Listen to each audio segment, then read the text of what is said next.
आहिस्ता आहिस्ता कश्मीर में भी अपने पॉकेट्स को मजबूत कर रही है और वो दिन दूर नहीं है कि भारतीय जनता पार्टी कश्मीर में भी मजबूत हो। सबसे पहले यहाँ किलिंग हुई हलवाई को। हलवाई को क्यों मारा? कश्मीरियत, कश्मीरी पंडित और कश्मीरी मुसलमान के इकट्ठे रहने से ही बनती है कश्मीरियत, जिसको हम कहते हैं। भारतीय जनता पार्टी का क्योंकि काम है कि सब जगह जहाँ नहीं है वहाँ भी अपनी प्रेजेंस दिखानी है, इसलिए हमने यहाँ 1900 मुझे लगता है कि 93-94 से जब माइग्रेशन हो गई, कश्मीरी पंडित यहाँ से चला गया, तो 94 से फिर यहाँ बीजेपी ने अपने काम शुरू किया। कुछ यहाँ के लोकल मुस्लिम्स बीजेपी में आए और वो कारवां चलता रहा। मुझे याद है कि जब मैं 2012 में बीजेपी के नाते यहाँ आया तो यहाँ कोई बहुत बड़ी नहीं था, उसके लेने वाले नहीं थे बहुत बड़े, लेकिन आहिस्ता आहिस्ता 2014 का चुनाव हो गया, 2019 का चुनाव हो गया, अब 2024 का चुनाव हो गया, तो लेने वाले भी बहुत हो गए, पार्टी थोड़ी मजबूत होने लगी है।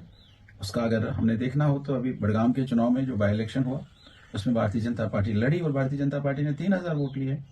तो ये एक बहुत बड़ी बात है कि भारतीय जनता पार्टी आहिस्ता आहिस्ता कश्मीर में भी अपने पॉकेट्स को मजबूत कर रही है और वो दिन दूर नहीं है कि भारतीय जनता पार्टी कश्मीर में भी मजबूत होगी। सबसे पहले यहाँ किलिंग हुई हलवाई को। हलवाई को क्यों मारा?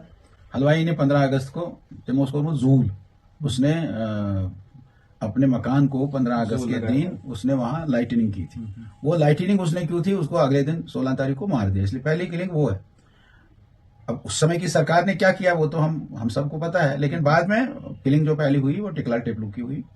उसको टिकला टेपलू भी बहुत ही मुस्लिमों के साथ उठता बैठता था और घर से वो गली से जब निकल रहा था कोर्ट की तरफ, उस समय में ये स्कूटर नहीं होते थे, गाड़ियां नहीं होती थी, पैदल आता था, तो वो जब गली से निकल रहा था अपने काम की तरफ, कोर्ट की तरफ, उसको गली पे ही लोगों ने, आतंकवादियों ने मारा, उसको गोलियां चलाई, वहीं उसकी शहादत हुई। और उसके बाद वो सिलसिला चलता रहा, फिर प्रेमनाथ भट्ट अनंतनाग में, फिर नीलकंठ गंजू, ऐसे लोगों को यहाँ शिकार करते रहे। और हम सब जानते हैं कि 1999 दिसंबर में ही लोगों ने यहाँ से पलायन शुरू कर दिया और वो पलायन फिर 19 जनवरी 1990 को बहुत मात्रा में फिर यहाँ से पलायन हो गया। कश्मीरी पंडितों को, कश्मीरी हिंदुओं को यहाँ से जाना पड़ा। करना चाहिए सबको मिलकर काम और कश्मीरी पंडितों को वापस लाना चाहिए, ये हमारी भी रिस्पॉन्सिबिलिटी है। यहाँ के जो मेजोरिटी कम्युनिटी की उसकी भी रिस्पॉन्सिबिलिटी है। कश्मीर के पंडित जो यहाँ थे उनको वापस लाना चाहिए। कैसे लाना चाहिए वो सरकार और लोग बैठकर सोचे।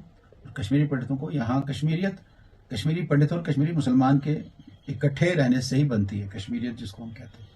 और अटल जी कहते थे कश्मीरियत, जमहूरियत, इंसानियत। अब वो कश्मीरियत, जमहूरियत और इंसानियत अगर हमको दिखानी है तो हमको कश्मीरी पंडित को यहाँ वापस ऐसा माहौल बनाना चाहिए कि कश्मीरी पंडित यहाँ वापस आए। नहीं, मैं क्रिकेट खेलता था, मैंने स्कूल को रिप्रेजेंट किया है, जो स्कूल की गेम्स होती है उसमें मैंने क्रिकेट में उसको रिप्रेजेंट किया, लेकिन बाद में मैं जो सामाजिक कामों में, सोशल कामों में इतना व्यस्त हो गया तो मुझे क्रिकेट खेलने का समय नहीं मिलता था। लेकिन मैं क्रिकेट का एक अच्छा खिलाड़ी मान लीजिए आपके कॉलेज लाइफ तक था। कॉलेज लाइफ के बाद जब काम और बड़ा सोशल सामाजिक, तो उसमें फिर मेरा उस खेल के मैदान से मुझे हटना पड़ा।